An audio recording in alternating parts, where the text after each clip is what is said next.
How equine movement asymmetries are quantified. In horses, weight-bearing lameness can cause vertical movement asymmetries in the upper body, particularly the head and pelvis during trot.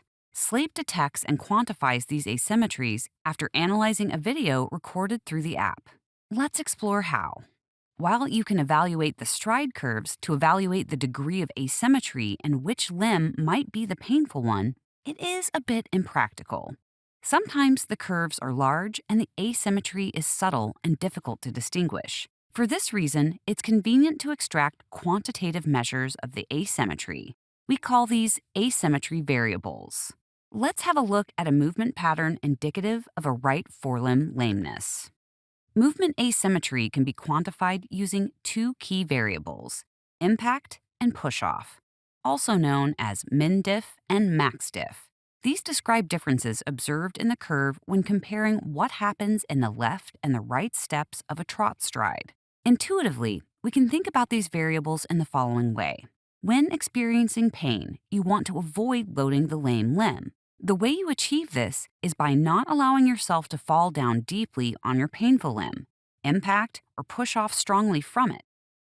The impact variable measures the lowest point the head reaches during the left limb stance phase compared to the lowest it reaches during the right limb stance. In a visual assessment, this would be perceived as the horse nodding its head when its sound limb is on the ground. The push-off variable is calculated by comparing the highest point the head reaches after the left limb stance phase to the highest position it reaches after the right limb stance phase. For a right forelimb lameness, such as shown here, the head does not rise as much after standing on the lame limb. In a visual assessment, this would be perceived as the horse elevating its head before landing on its lame limb. Now let's see what happens with a left forelimb lameness. The variables change, with the lowest point occurring during the right limb stance, indicating head nodding on the right side. Similarly, the highest point shifts to after the right forelimb push-off. In this example, both impact and push-off variables are indicative of a left forelimb lameness. We've used the head movement to illustrate two typical asymmetry patterns related to the forelimbs. The same logic can be applied to pelvic movement asymmetries, only these relate to the hind limbs.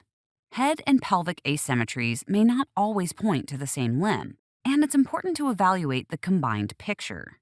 Horses can exhibit compensatory movement patterns, where asymmetries in the hind are a response to a forelimb lameness and vice versa. That's why evaluating both head and pelvis movement together is essential. This is typically referred to as compensatory movement patterns or compensatory asymmetries. Sleip extracts impact and push-off variables for both the head and pelvis and displays these together with the stride curves, supporting the evaluation of movement asymmetries related to weight-bearing lameness. Visit our website to learn more about equine biomechanics and the Sleip app.